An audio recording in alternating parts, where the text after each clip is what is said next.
Keamanan dan kenyamanan bagi warga suatu negara merupakan suatu kebutuhan. Hal itu juga menunjukkan kemampuan pemerintah dalam mengendalikan kejahatan. Bentuk kejahatan lain bisa berupa perampokan dan penyerangan. Hal itu bisa disebabkan pengangguran di negara tersebut.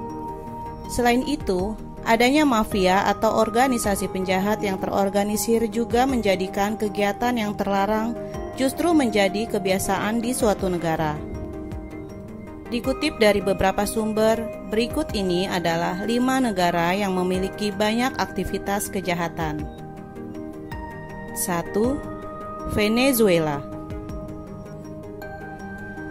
Dilansir dari Global Organized Crime Index, Venezuela merupakan salah satu negara aktivitas kejahatan yang sangat tinggi. Hal itu karena faktor kelompok kriminal terorganisir telah berkontribusi pada peningkatan pembunuhan, penculikan, pemerasan, dan kekerasan. Pemerintah Venezuela juga mandul dalam penegakan hukum. Pemerintah sering menyalahkan penjahat Kolombia sebagai satu-satunya sumber kekerasan dan kejahatan. Venezuela gagal mengkriminalkan korupsi, pencucian uang, dan perdagangan manusia secara komprehensif. Venezuela beresiko tinggi untuk pencucian uang dan pendanaan terorisme karena kurangnya kemauan politik, ekonomi yang tidak stabil, kerjasama bilateral yang terbatas, dan lemahnya pengawasan dan penegakan anti pencucian uang. Proporsi pencucian uang terbesar dihasilkan oleh perdagangan narkoba serta korupsi dan penyelundupan. Pasar narkoba dan heroin sintetik tampak kecil di Venezuela. Meskipun jalur perdagangan heroin memang ada antara Venezuela dan Puerto Rico. Kokain yang diproduksi di negara tetangga Kolombia adalah pasar kriminal terbesar Venezuela. 2. Papua Nugini. Aktivitas kriminal yang terus meningkat di Papua Nugini disebabkan maraknya perdagangan senjata. Perdagangan senjata menjadi masalah lama dan serius di Papua Nugini dengan impor senjata ilegal mempersenjatai kelompok kriminal yang beroperasi di negara tersebut. Sebagian besar perdagangan senjata ilegal terjadi di wilayah perbatasan antara Papua Nugini dan Indonesia, dan di wilayah yang berbatasan dengan Selat Torres yang dibagi dengan Australia. Perdagangan senjata ilegal terkait dengan sejumlah kegiatan kriminal lainnya karena jaringan kriminal sering memperdagangkan senjata untuk ganja yang ditanam di Papua Nugini atau mengeksploitasi korupsi dalam penegakan hukum untuk memastikan pengiriman senjata yang aman ke negara tersebut. Kemudian, pasar ganja adalah pasar obat yang paling menyebar di Papua Nugini, serta obat yang paling banyak diproduksi dan dikonsumsi di negara itu. 3. Afghanistan. Kejahatan paling nyata di Afghanistan adalah perdagangan heroin dan narkoba sintetik.